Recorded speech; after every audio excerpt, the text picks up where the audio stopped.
DND number 6, The Worth of Souls in Jesus' Name. Chapter 11. It's enough. I had to pull my own brother away from his law practice to fly up here and bail your butts out of.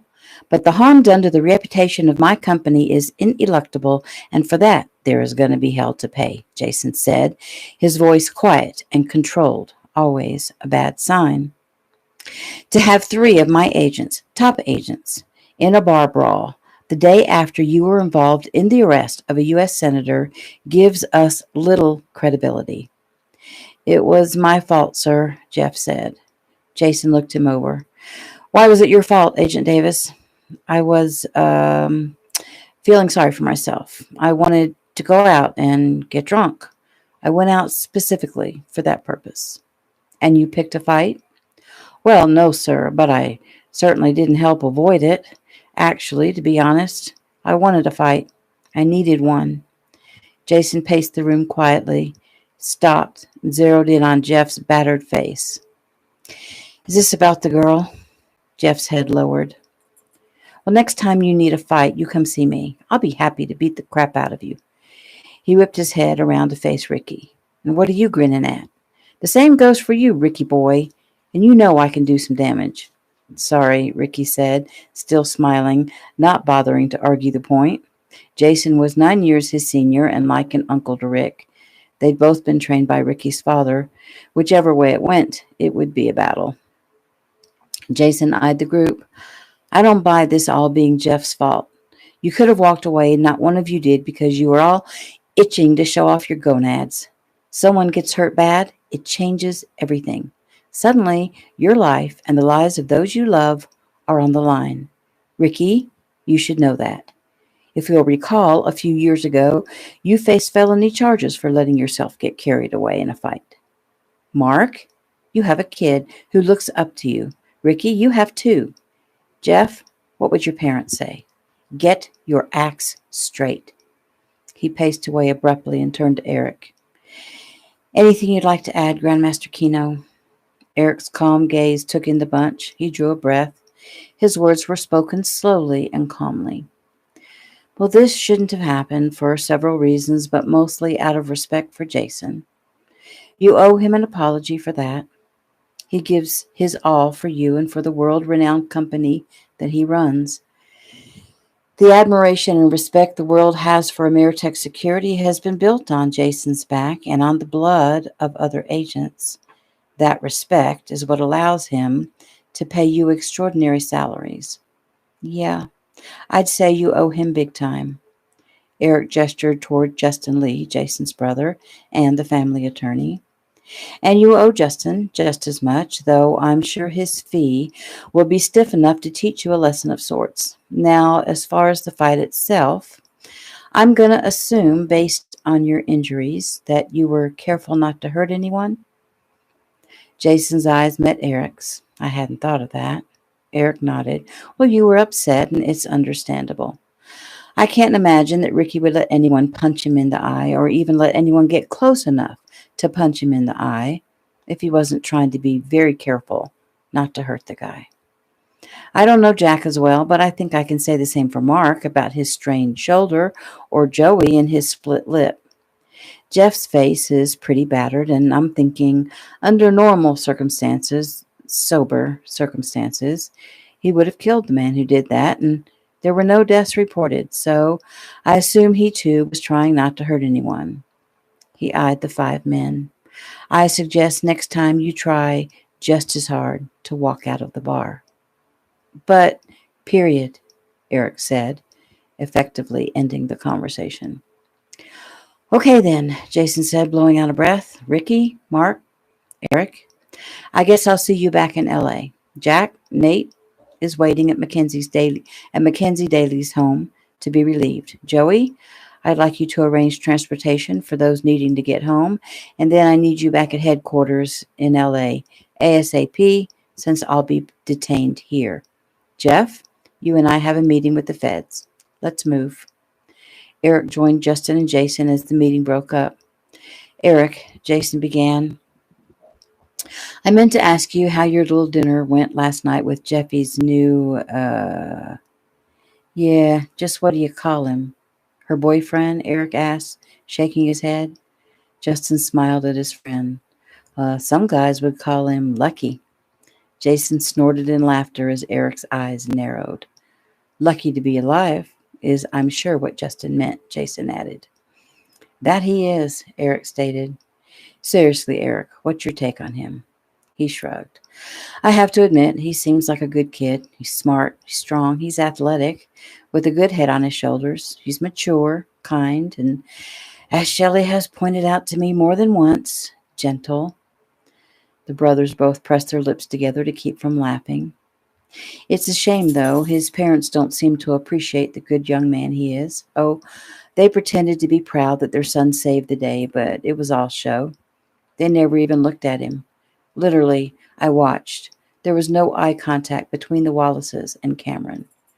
From what I can gather on a first meeting, his father is some big real estate guru rolling in dough, and the dough is what's important.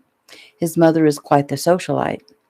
As long as Cameron stays out of their way, they have no problem with him. They'll even ride his glory bus with him for a while. I asked Mr. Wallace what Cameron intended to study in college, and the man had no idea. It's sad, really, that his parents aren't interested because he is a good kid. And I owe that kid everything right now, and so I'll step in and see if I can mentor him a bit. He plays high school football, so I've asked Mark to speak with him also. I won't let him fall through the cracks. So are you going to let him see Jeffy, though? Eric heaved a giant sigh. Good question.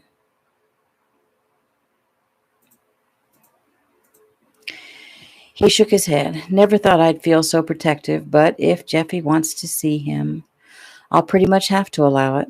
Poor girl. She's walking this fine line between being a kid and an adult, and it's hard for her.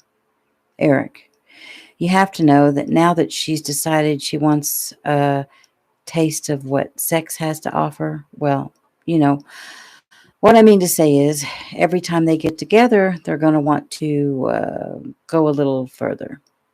Eric nodded. You're right. That's exactly what they'll want. I mean, what did you want after the first time you dabbled in sex? Oh, I wanted to do it again, and again, and again. All right, already. Genius or not, she's only 15. You can restrict her, Jason said.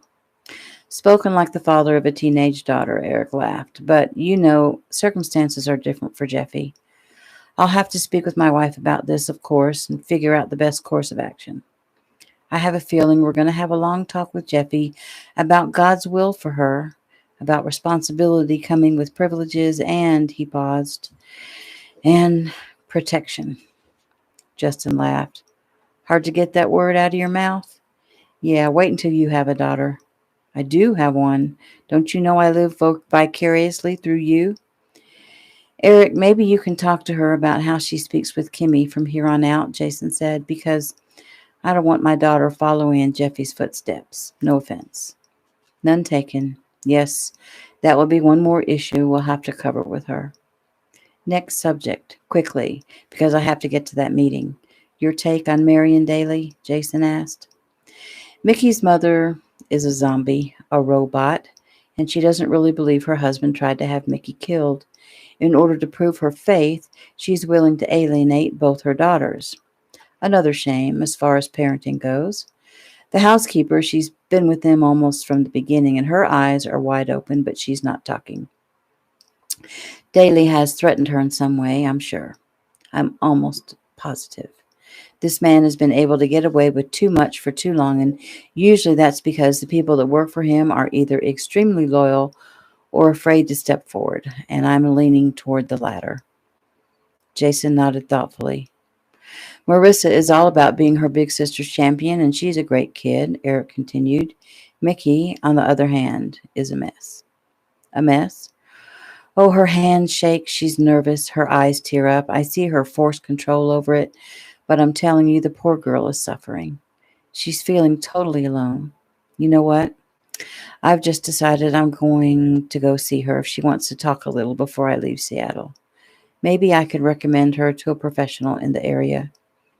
She dumped Jeff. Defense mechanism. You mean Dump him before he can dump her? Sure. Everyone she's depended on in her life, her father, her mother, her stepfather, they've all betrayed her in the worst way. They've either thrown her to the wolves or they are the wolf. She's not going to let that happen again. I am a rock and a rock feels no pain? Exactly. Jason nodded his head. You're pretty good, Master Kino. Eric smiled. That's Grandmaster. And don't you forget it. Both Jason and Justin smiled and bowed. Yes, Sensei. I'll speak with you later, Jason said. I have to get to that meeting. He shook Eric's hand and turned to Justin. Thank you, brother, for taking time to fly up here and get these bozos out of jail. Like Eric said, my fee will make it worthwhile. Glad to help. Jason shook both men's hands and took his leave. He headed out of the police station. Jeff leaned against the wall just outside the building, waiting for his boss. Jason joined him and noticed Jeff's unhappy demeanor and placed a hand on Jeff's shoulder in consolation. Jeff winced. That's sore, huh? Pretty bad. Well, let's get down to the federal building and I'll fill you in on my conversation with Eric. Maybe it'll cheer you up. Jeff glanced over at him. Why? You got a miracle cure? Some Chinese herbal tea, maybe? Something better than that. Shrugging, Jeff limped beside Jason as they left the building. New scene. Marissa wrapped her arms tightly around Jeffy. Ugh, I'm going to miss you so much. I know I just met you, but it feels as if I've known you forever. Jeffy hugged her back. I know, it does for me too. I promise we'll keep in touch, and after my 3 months of prison time, locked in my room with no amenities, I'll come and visit, and maybe you guys can come and visit me. I'd like that, Cameron said, from where he stood near a tree in the hotel courtyard. Marissa turned and smiled at him. Oh, Cam, don't be so sad. You'll see her again. Yeah, I know. The thing is, I can't stand to be away from her for even a few hours. What the heck did you do to me, Jeffy? She crossed the small courtyard and took his hands.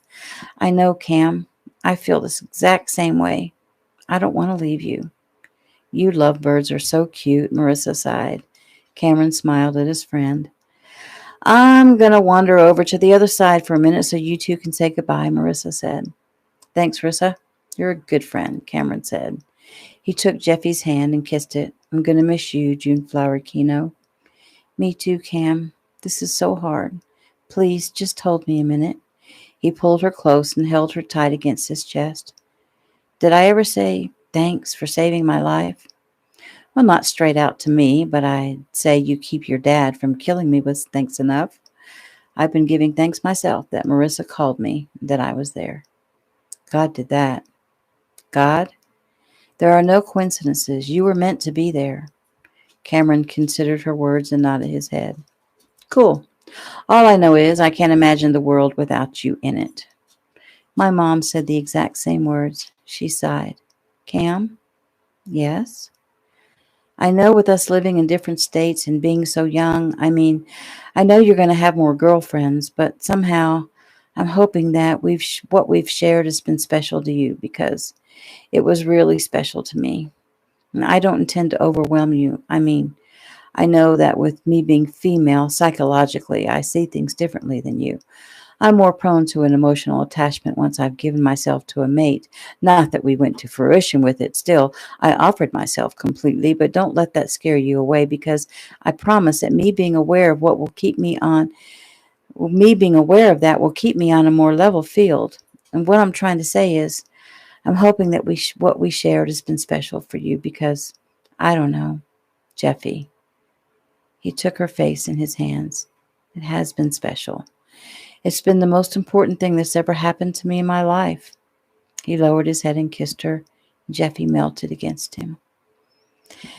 Eric had just arrived back at the hotel and stepped into the elevator when he glanced out the courtyard doors and saw his daughter wrapped around the young man who'd saved her life. He caught the closing door and stepped back out, headed for the courtyard. Then he stopped himself. He drew several deep breaths, and running a hand through his thick black hair, which he was sure now had several more streaks of gray than it did yesterday, he tried hard to get control. He watched for a few more seconds, and the kiss ended, and the young man raised her chin and used his thumbs to wipe tears from his daughter's cheeks. Praying for guidance, Eric turned and headed back to the elevator. New scene. He's out. As of about an hour ago, Agent Dodge said. There's probably going to be a congressional hearing called. It's not going to be pretty for him. I don't want him to have any access to Mickey, Jeff said. Well, that goes without saying. We'll move her to a safe house. Jeff shook his head. She'll go crazy with that. Either way, Jason began addressing Agent Dodge. You have to pay agents to be with her. Ameritech will be happy to contract out to take care of that. Special Agent Dodge nodded. I'm sure I can get that approved, given your reputation. He shrugged. Barring last night's activities, he added. Point made, Jason said, never flinching as he took his medicine. What about the arms deal? Jeff asked. Nothing. We have nothing. Nothing on his computers. No bank accounts. Not a trace of information anywhere. Well, there's got to be something somewhere. The deal is real. They were scared that Mickey would talk, and their little deal wouldn't happen. The irony is she doesn't know anything about an arms deal. No more than we know anyway. The dead guy, Butch, was the first to mention it to her, and my little meeting with them confirmed it for me. We're talking $80 million. That's got to be a hell of a lot of weaponry, or even a jet or artillery. I've ID'd Kurt Wells as the one running things for Daly. He's definitely the one who beat the crap out of me in Reno. You can't get anything out of him? He's not ready to roll over yet. Well, Daly has something on everyone who works for him. He believes it keeps them loyal, Jason said. Look to their families. Make them safe. Someone will talk. And how do you know this? Agent Stevens asked. I consulted...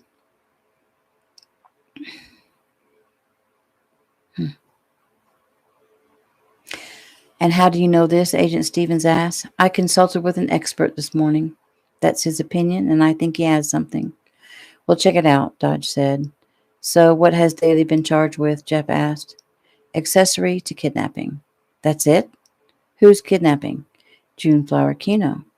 What about Mickey? Hearsay. The only thing we have linking Daly to the kidnapping of his stepdaughter is what she says was told to her by one of the dead guys. Well, you believe her, right?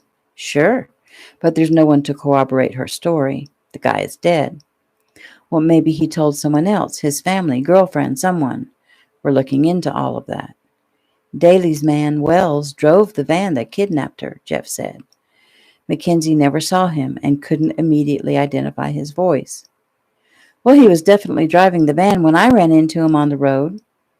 It'll help to build a case, but by itself is only circumstantial. You didn't see him committing a crime. Well, he sure as heck made a deal with me to keep Mickey silent until after the arms deal. Thanks to you and Mr. Lee, that will add a great deal of weight to our case against Wells. And since he's on the senator's payroll, it will go against Daly too. We're building slowly. We will eventually nail Daly. Well, Mickey can tell you how badly she was treated as a child. Her loving stepfather beat her constantly. It even came very close to sexual abuse. Agent Dodge nodded. Yes, and her sister has corroborated much of the abuse, and that will destroy his political career, but probably won't put him behind bars. Jeff blew out a breath, his frustration mounting. So, if Jeffy hadn't come up here and gotten herself mixed up with that idiot, you'd have nothing on the senator. Pretty much. We'd be waiting for this arms deal to happen. Jeffy's got him good, though. He locked her in a room. He arranged for his man to take her away in a car. Jeffy says he threatened her, but... Threatened her? What did he say? Jeff asked. 2 words. You're dead. Still, she didn't actually hear any orders to terminate between Daly and Wells, even though you and I both know Kurt Wells didn't drag her into the mountains for a picnic. He intended to kill her, and Daly claims Wells came up with that plan on his own. We're using that to try to get Wells to turn, yet so far his loyalty to the guy is complete. And Wells insists he wasn't going to kill the girl, he was just having some fun. Hell. Yeah, it comes down to the word of 2 kids, June Flower Keno and Cameron Wallace. One who lied to her parents and snuck up to Seattle. The other is fairly credible. Jason shook his head, even though he hadn't mentioned it. Jason was sure that Eric realized his daughter's credibility was in question. The damage was done, and only time would erase that. But it is painful for a member of the Kino clan to be labeled as not credible. Okay, Jason said, so why did Daly panic when he thought Jeffy had been in his office? What does he think she discovered? Well, of course, he denies being upset about anything except the fact that some kid broke into his personal space. Yet, obviously, he thought she was some sort of threat. He thought she discovered something that he didn't want discovered, and don't forget, he thought she was some kid off the street that Marissa had befriended, Agent Stevens added. So when he gave the execution order, he thought she'd never be missed, Jason said. Surprise, surprise, Jeff muttered. Wait, back up. He says he wasn't upset? He was so angry that Marissa Daly has a fat lip from the good senator knocking her out of the room. Dodge nodded. We have her statement and took pictures yesterday. Jason sighed.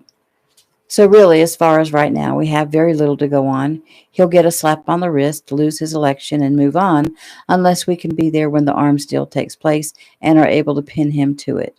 According to what was disclosed to Agent Davis, we don't have long before that goes down. That would be the long and short of it, Dodge answered, unless we can get Wells to turn on him, which is my strongest hope. We do have the two guys we arrested from your office, Jason. They're willing to spill their guts. Problem is, they know very little. Still, they'll add a little more credibility to our case. It may take a while, but we will build a case against Senator Daly. Jason, if you can spare Jeff, I'd like him to work with us on this, since he's been involved up to his elbows. Jason nodded. He's all yours. The meeting adjourned, and Jeff grimaced as he stood, stretching his sore muscles. He shook hands with the others in the room and stepped out the door. Jack was there, and Jeff approached him, brow furrowed. I thought you were with Mickey. Feds wanted to have another go at her. He nodded down the hall. Mickey sat on a padded bench in the corridor, her face lifted toward him, her eyes opened wide. She rose and quickly approached, reaching up to gently touch his face. Jeff? Look at your face. He shrugged away her concern. No big deal. No big deal? It looks horrible. You must be in pain. Yeah. She sighed when she realized he wasn't speaking of the physical. Jack told me about the fight and you guys getting arrested. I heard you were pretty banged up, but I didn't realize. It looks worse than I pictured it. If it hadn't been for what Jason told him earlier, her gentle, caring tone would have pissed him off. Now it made him realize that she truly did care about him. She wasn't putting on an act. She was terrified of being abandoned again by someone she depends on. He smiled at her. It looks worse than it is. I'm okay. She looked down as if she just realized that she'd shown too much of her hand. He touched her chin. How are you holding up? Her eyes met his. I'm okay. They wanted to talk to me again. I hope that means something good, like they're going to be able to throw the book at him. Jeff shook his head. Look, Mick, I don't want you to get your hopes up just to have them crushed. I just came from a meeting, and they don't have a lot on him. Not concrete evidence yet. Are you kidding me? He kidnapped me. 3 guys kidnapped you. He wasn't one of them. But Butch said, unfortunately, Butch isn't here to testify. But he tried to kill Jeffy. Jeffy broke into his home, and he had her escorted off the property. He told Kurt to kill her. An assumption on our part. Jeffy never heard what Daly told Kurt. Daly says he only had Kurt escort her home. In the trunk of a car. One of the few valid points and incriminating, yet not on its own. But he didn't escort her home, did he? He took her out to kill her. Kurt said he was just trying to scare her and that it was his own idea. Luckily, Cameron saw him do 3 things. Take her out of the trunk, remove her clothes, and drug her. So charges against him should stick. Daly loses his right-hand man. But that's about all. Her chin quivered. She covered her mouth with her hands, her eyes wide with fear. My God, he's going to win, isn't he? He's going to win. Jeff caught her around the waist as she sunk against him. Okay now, he won't win. We just have to build a better case. The feds are committed to doing just that. What about Kurt and those guys meeting with you in that warehouse? Will anything come of that? When Jeffy disappeared, the feds threw caution to the wind and raided Daly's home, confiscating everything, certain they'd find what they needed. Instead, they found nothing, and it was a mistake. And they blew my cover as an agent gone bad, and they blew your cover as my hostage. We'll have to start over. But Talman still believes I know something about an arms deal, right? I'm guessing yes. And he thinks I know something just because he found me in his office. And he also seemed to think that same thing about Jeffy just because she was in his office. Why, if there was nothing incriminating? Good question. We must be missing something. There must be something, and we'll find it eventually. In the meantime, we keep you safe because he believes you know something. So you're saying you think he might come after me? Her voice shook. Her hands trembled. Jeff worried that she might go into one of her panic attacks. He reached out and took her hands and pressed them between his own. Please don't worry, Mick. An Ameritech agent will be with you at all times. We're considering moving you to a safe house, at least until this is all over. She shook her head. Can't you just have someone stay with me at my house? I mean, I can't go away now. I have Marissa. What do you mean? You intend to have her stay with you? Yes, I called an attorney this morning. She started working on it. She feels like we can get immediate temporary custody under the circumstances. Jeff drew a deep breath and blew it out. Okay, I'll talk to Jason. I don't want to mess up your getting custody of your sister. Thank you, Mickey said softly. So where is Marissa right now? Cam picked her up and took her to say goodbye to Jeffy at the hotel. Agent Dodge approached. Miss Daly, will you come in now? Jeff smiled down at her. Try to relax and tell them everything you can think of, even if it doesn't seem important to you. Mickey nodded. I will. Jack will be right here when you come out. Well, where will you be? I have some detective work to do. Mickey frowned. Be careful. He smiled at the sincerity in her voice. I will. New scene. Senator, a female reporter asked, would you like to comment on your situation? What do you have to say about the allegation that you were behind the kidnapping of your daughter? Talman turned from his limo and smiled sweetly at her. Actually, I will make a statement. He paused, straightening his tie and smoothing his hair as the other networks positioned themselves. It's unfortunate that my daughter's mental illness has to come to light in this way. It appears she's been free of the kidnappers for over a week now and has been in hiding. She has delusions that I was behind the kidnapping. I can only vehemently deny the allegations. Mackenzie and her mother and I have tried to handle her mental illness privately. We've done the best we could. She's always had a vivid and morbid imagination, hence her writing of her crime novels. I'm not a bit surprised by its authenticity because these things are very real in her mind. Well, sir, she certainly didn't imagine the two dead guys in the cabin where she was held. Talman shook his head sadly. Whoever they were, I'm sure they had no idea when they kidnapped her that she would be capable of the violence that she demonstrated. Mackenzie is my daughter, and no matter what she does or what she says, her mother and I love her, and we will stand behind her and get her the help she needs. The fact that she wants to blame me is not surprising. Somehow in her mind, she believes I wasn't there for her when she needed me most, and I suppose I wasn't. He stopped to wipe an invisible tear. I'm sorry. That's all I have for now. New scene. Our daughter is down in the hotel courtyard, cuddled up to Cameron Wallace, Eric said the moment he walked into the hotel suite. She's saying goodbye. Fine, but that's it. From now on, I don't want her out of our sight until this is all over. It's not over? Not until Senator Daly and Kurt Wells are permanently behind bars. Until then, they have power to move and manipulate people. Someone might be stupid enough to try to shut Jeffy up, or be unbalanced enough to hurt her out of vengeance. You and I, of all people, know that the human mind is completely capable of revenge. Shelley nodded as she pulled out her cell phone and called her youngest daughter. Yes, Mom, Jeffy answered. Where are you now? In the courtyard with Cam and Rissa. Have Cameron walk you up to our room, please. Now? I'm afraid so. Playtime is over. Yes, ma'am. We're on our way, Jeffy said, resigned to her fate. At the same time, Eric called Joey. Yes, sir, Joey said.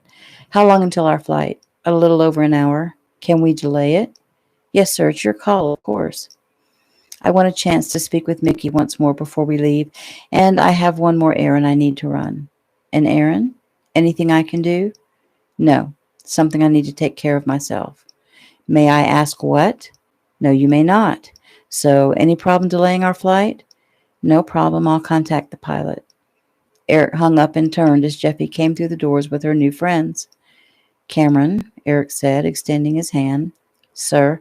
Cam nodded nervously as he shook hands with the stern-faced man. Marissa, nice to see you again. Thanks, Mr. Keno. Cameron, our flight will be delayed a little while, and I'm going to drive over to speak with Mickey. Why don't you stay here to keep Jeffy company, and I'll take Marissa home. Would that be okay with you, Marissa? Sure, Marissa said, stepping forward and hugging Jeffy once more. I'll keep in touch. You're number 1 on my list, Jeffy. She turned and said goodbye to Shelley and left with Eric after he kissed his wife. Marissa watched the man who was Ricky Keno's father as he drove, deciding the movie star looked almost exactly like his dad. Mr. Keno? He smiled over at her. Yes? What do you think is going to happen to my father? Eric sighed.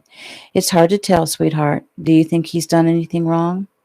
Oh, I know he has. Mickey wouldn't lie. What if the man who told her that your dad was involved was lying to Mickey? What reason would he have to do that? Eric's brows rose. That's very astute of you. I can see why Jeffy likes you so much. Marissa smiled at the compliment and then went back to her questioning. He told her the truth because he knew she was going to die, and Mickey believed him because she knows my father hates her. He always has. He's made her life hell. Really? Did you tell this to the FBI when they spoke with you? Yes, I told them everything I could think of. Would you mind telling me what you told them? Sure, if you think it would help. She started from the very first memory she had of Mickey, of her father and mother, even of their housekeeper. Eric asked probing questions, and she answered them the best she could. And when they arrived at Mickey's home, they stayed in the car until their conversation concluded. And then I knew my father was pissed. Oh, sorry, he was angry because he was staring at the desk. His eyes were all bugged out and his face was red. He was staring at the desk? Anything in particular? At the computer, I think. Jeffy had gotten into his PC? No, I don't think so. It wasn't on. I thought he was angry because she'd accessed his files on his computer. Oh, he was, but it wasn't his PC. It was his laptop. Oh, I must have misunderstood, he said. Yeah, he gets real mad if anyone touches his laptop. He's weird that way. He's always throwing them away and getting new ones. Well, that's interesting. You think? I used to think he was just, OCD, but now I just hate him. Everything about him. I even hate that he was so nice to me. I think I would rather him have beat me too. It's like he was nice to me in a sort of in-your-face to Mick. Like he used me to be cruel to her. I'm surprised Mickey doesn't hate me. I don't think anyone could hate you, Marissa, least of all your sister, whom I'm sure was grateful that you didn't have to face what she did. Come on, let's go in. New scene. Where's my daughter? Talman demanded the moment he walked in the door of his home. She's gone to...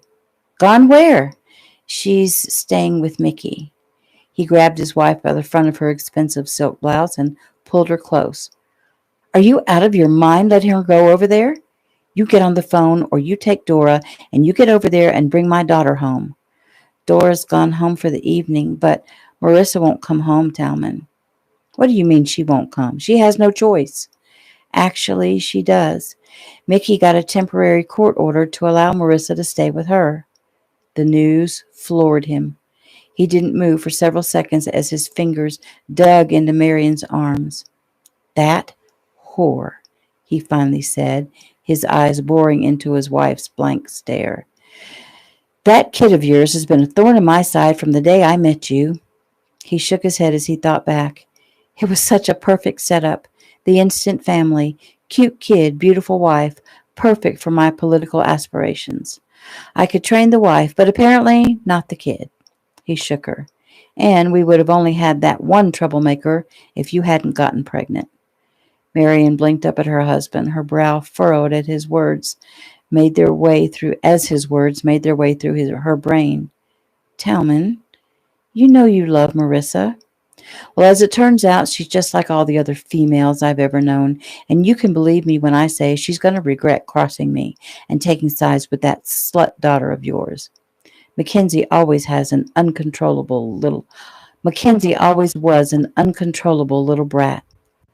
She wasn't a brat, Talman. She was a lot like her father, though, headstrong and independent.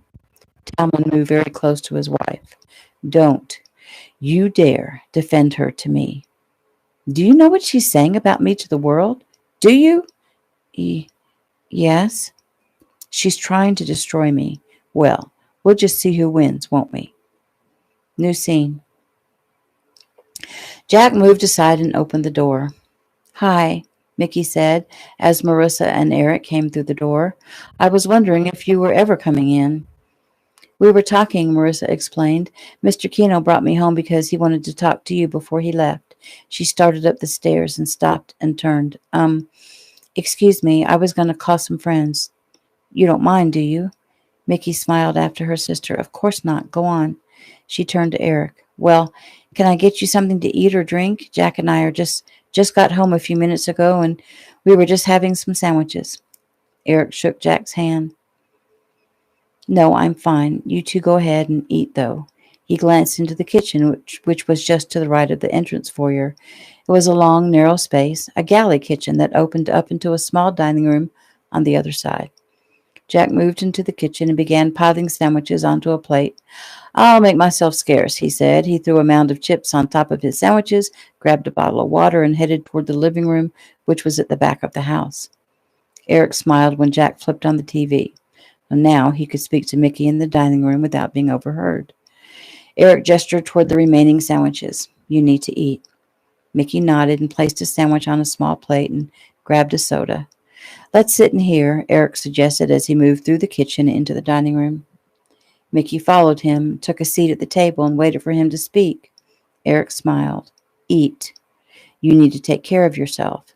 You're under a lot of strain, and your physical body is using up the vitamins faster than usual, especially the B's. Stress will do that. Mickey grinned as she took a small bite of her sandwich. Is there anything you don't know about? Eric picked up Mickey's soda, went back into the kitchen, rummaged through her refrigerator, poured her a glass of apple juice, and brought it to her. I'm sorry. I didn't mean to come across as an arrogant know-it-all. Oh, no, I didn't mean that. I'm just really impressed by all your knowledge. He shrugged. I'm older. I've had a lot of time to learn things, and I've studied nutrition and alternative healing and medicines, everything I could about the human body in order to help my students be the best they can be. And you became a psychologist for the same reason? Yes. Being able to understand how our mind functions is helpful. My students must become one with themselves, bringing their physical selves together with their higher selves and with God. I strive to learn all I can in order to help them and myself to obtain the ultimate. Shelley is a lucky woman. I'm a lucky man where she's concerned. He motioned at her plate. Eat. She smiled and obeyed. You love her very much. Words cannot express. I can't imagine having someone love me like that. Yes, you can, he said, neatly swinging the conversation in the direction he wanted. Excuse me? Again, I apologize if I sound arrogant, but I think you know what I meant by that. Mickey, I want to speak to you about the trauma you're going through. I'm okay. Well, I know you think you are, yet there are telltale signs that tell me that you're suffering. Your hands shake, your voice quivers, your eyes tear up periodically, there are dark smudges under your eyes, your body is shrinking. I'm concerned for you. She looked down at her plate. I want to be angry with you right now. But somehow I can't find the energy to do it.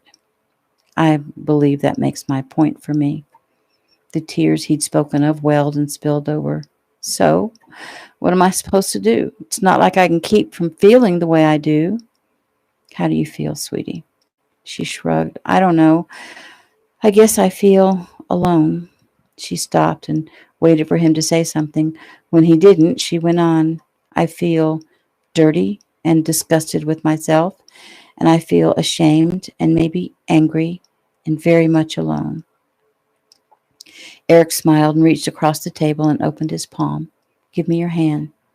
Slowly, she placed her hand in his. He had the kindest smile. She watched as Eric closed his eyes and drew a deep breath and blew it out slowly. Mickey could swear that she felt a warm, tingling sensation move up her arm, across her shoulder, and into her heart. The angry part is natural and healthy, Eric finally said, and it will fade. Tell me about the dirty and ashamed.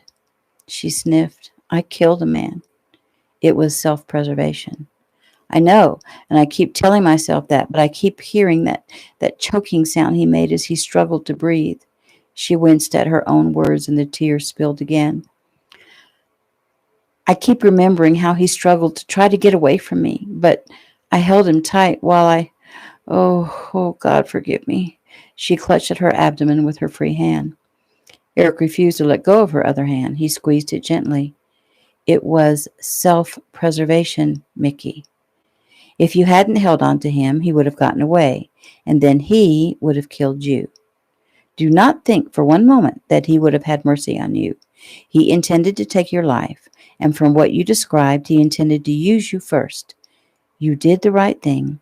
It was survival instinct, and there is nothing wrong with what you did. You were strong, and I'm proud of you. You did something not many people have the strength to do. I don't even know how I had enough strength to hold him still.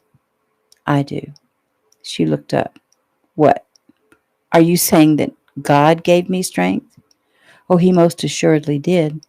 In the Bible it says, for the Lord your God is the one who goes with you to fight for you against your enemies and to give you victory.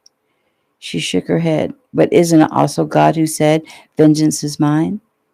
You weren't searching for vengeance. You were fighting the enemy. God uses his warriors to help fight the enemy. I am hardly a warrior. Oh, you are in my book. She shook her head as tears coursed down her cheeks. What about Butch?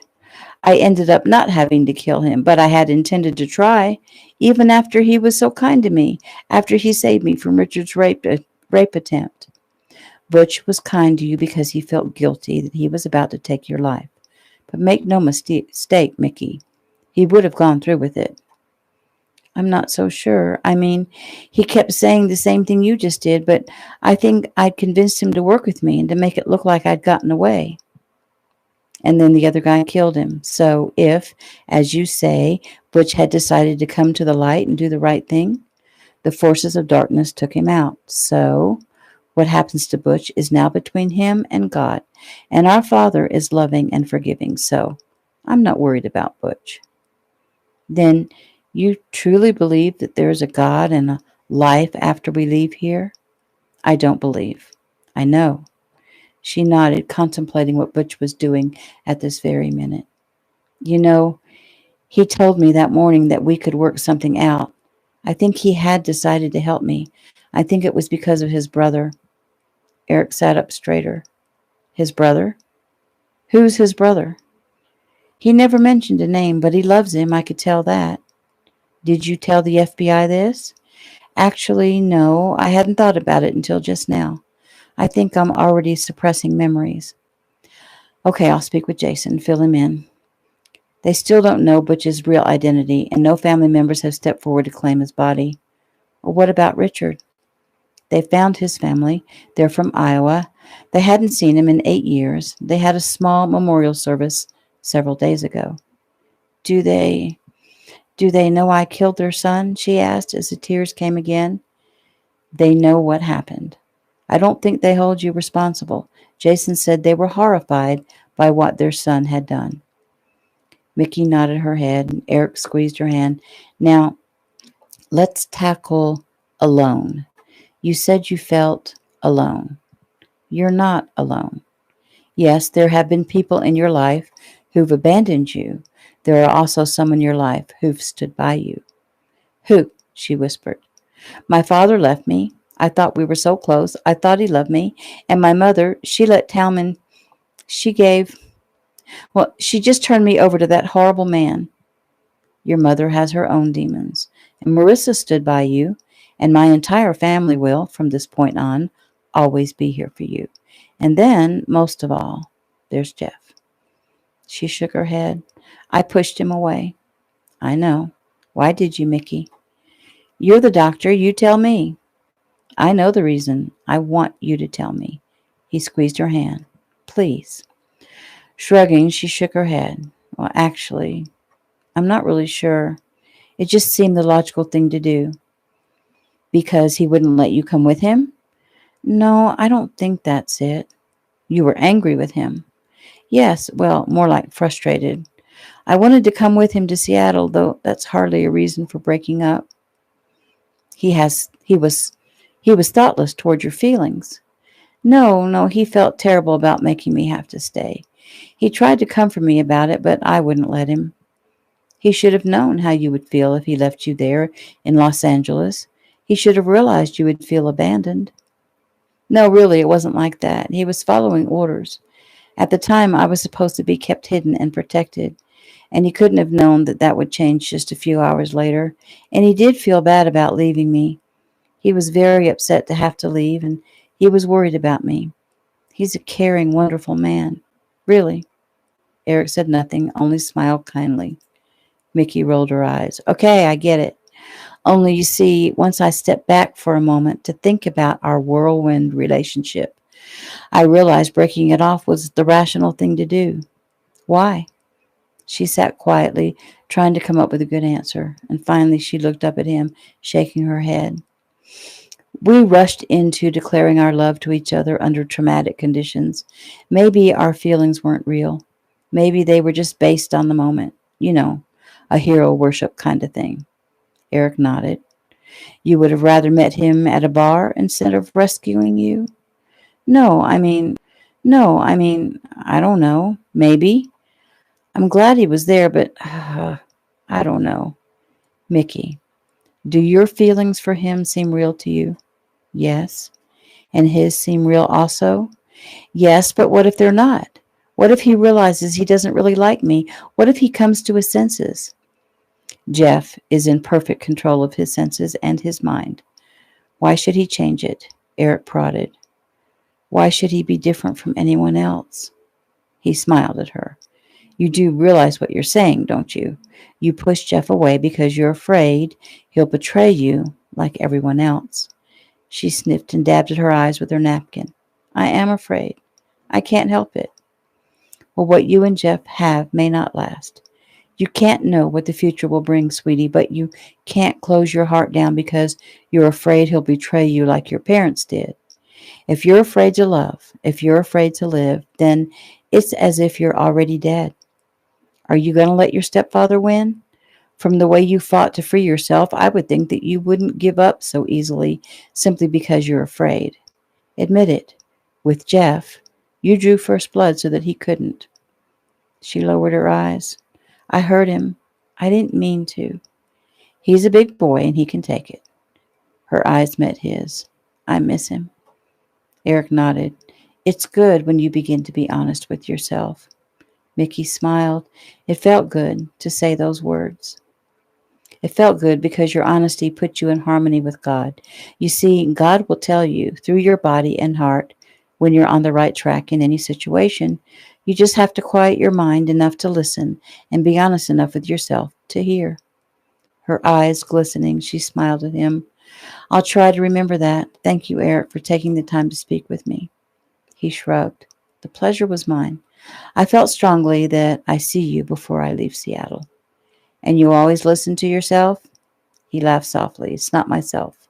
It's my father, and no, I don't always listen. And I find those are the times I suffer. He drew a deep breath and stood.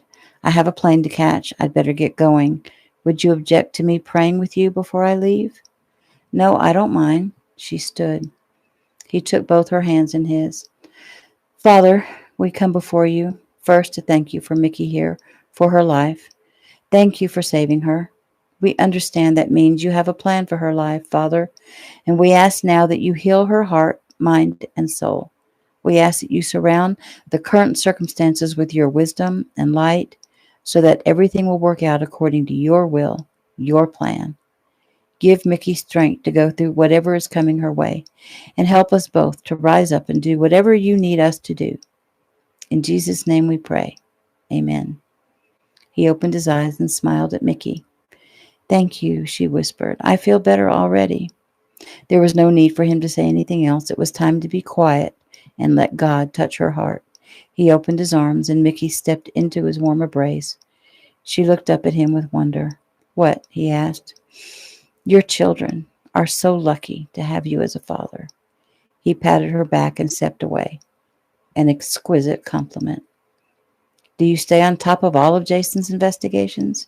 He laughed. No, I actually have a life. It's just that once you came to our home and we saw how it was with you and Jeff, you became special to us. And then Jeffy threw us all in. From here on out, what happens in this case is personal. He reached out and placed his fingers under her jaw and lifted. You keep your head up. You can call me anytime you want to talk, even if it's 3 a.m. Got it? She nodded. Thanks. Mickey, you're going to need some counseling. Will you let me recommend someone for you? Just someone to help you sort out your feelings? Can you trust me enough to see who I recommend? She sighed. I trust you completely. New scene. Eric Keno walked brazenly up to the large cherry door and rang the bell. Marion Daly opened the door, her eyes wide, her mouth opened, and closed a few times before she finally spoke. Mr. Keno, what, I mean, Eric smiled kindly at her. It's okay, Mrs. Daly. I understand what you're thinking. Why am I here? What do I want? And mostly, you're afraid because you don't know how your husband will react to my visit. Her face hardened. I'm not afraid of my husband's reaction. Eric nodded. Good. Then let him know that I'm here to see him. She started to shut the door and he put his foot in it. I suggest you invite me in if you don't want to let the neighbors in on your personal life any more than they already are.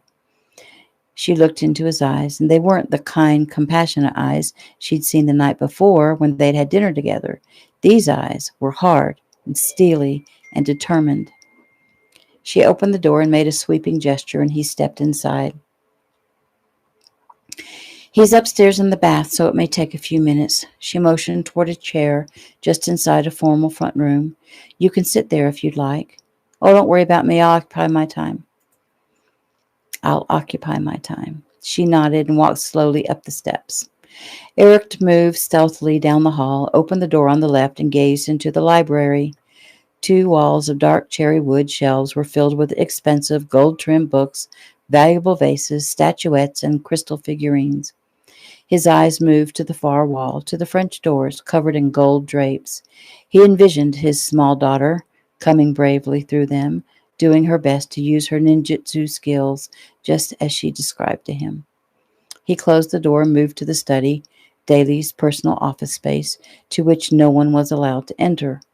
He quickly took in its layout. Again, he projected the images of Jeffy fighting with Daly, of her trying to run past him from the desk to the door, of Daly grabbing her braid and pulling her back. He moved on.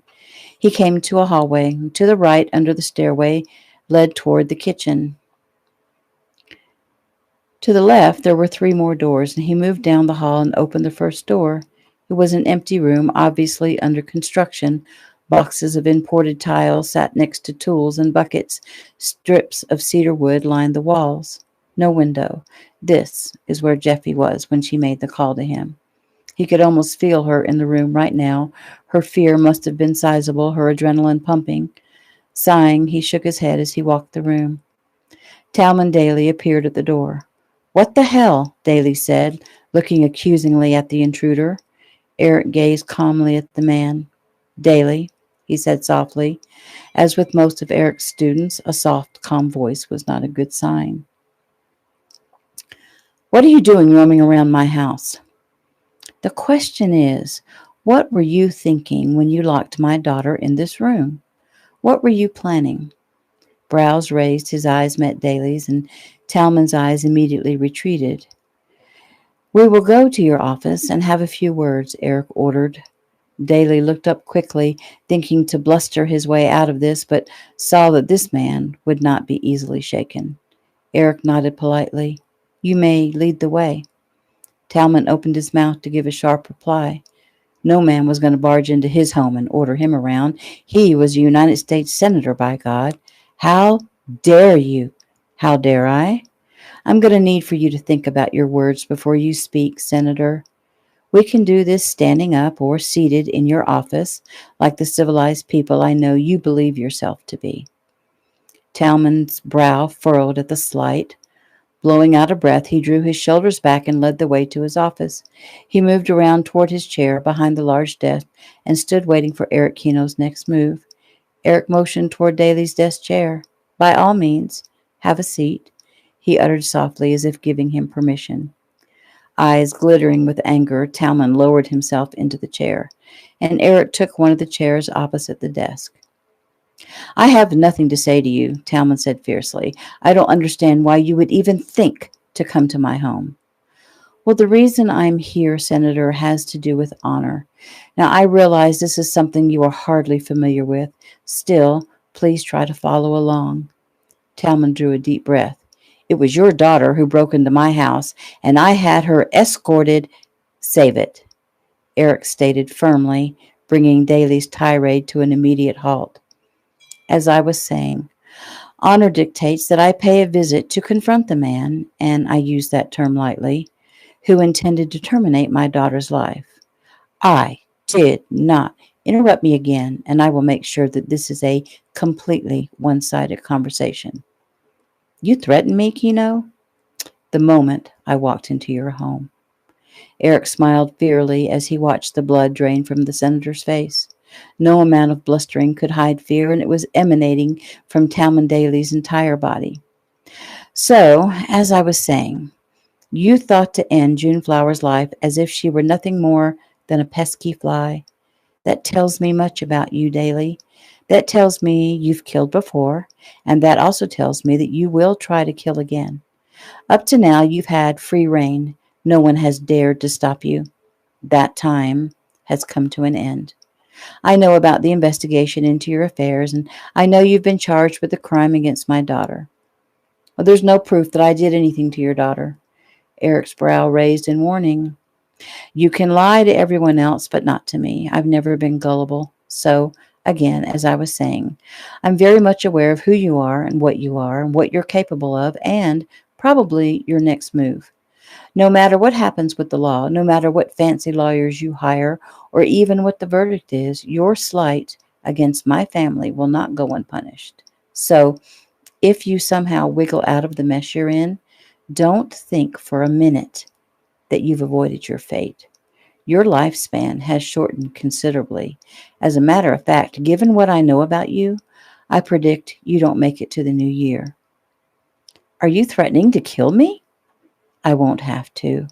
One of those you've crossed in the past will do it for me, so you'd probably better think real hard if you want to go to jail and live or die very soon. Either way, there is no out for you, Senator. I will make sure of that." Eric stood. "You barged into my home. You threatened me. I should call the police." Eric snorted. "Your antics are almost laughable." "Almost." He gave a slight bow. "I'll see myself out." Talmon rose, brandishing the gun he'd slipped out of the center drawer of his desk. He grinned at Eric. "Maybe you're not as smart as you think you are. The great Eric Keno barged into Talmon Daly's home today in a fit of anger, vowing to avenge his daughter. Senator Daly, having no other choice, drew his weapon and fired as Keno tried to attack him." Eric smiled and shook his head. "You realize you're giving me a reason to take your life right now. Do you know anything about me?" Talmon leered. "I know I'm the one with the gun." Eric sighed and shook his head. It happened so fast. Talmon stumbled backward in confusion. Pain shot through his wrist and fingers. He looked down at his now empty hand and up at the man standing across from his desk. Eric Keno pointed at the senator's chest. He fingered the trigger, and Talmon held his breath. Sighing, Eric pointed the weapon at the floor, quickly unloaded it, pocketed the gun and ammo. I think I'll hold on to this, Eric said, smiling. Rule number 1, always know your enemy. Keep looking over your shoulder daily. I'll be there. He spun and walked out of the door.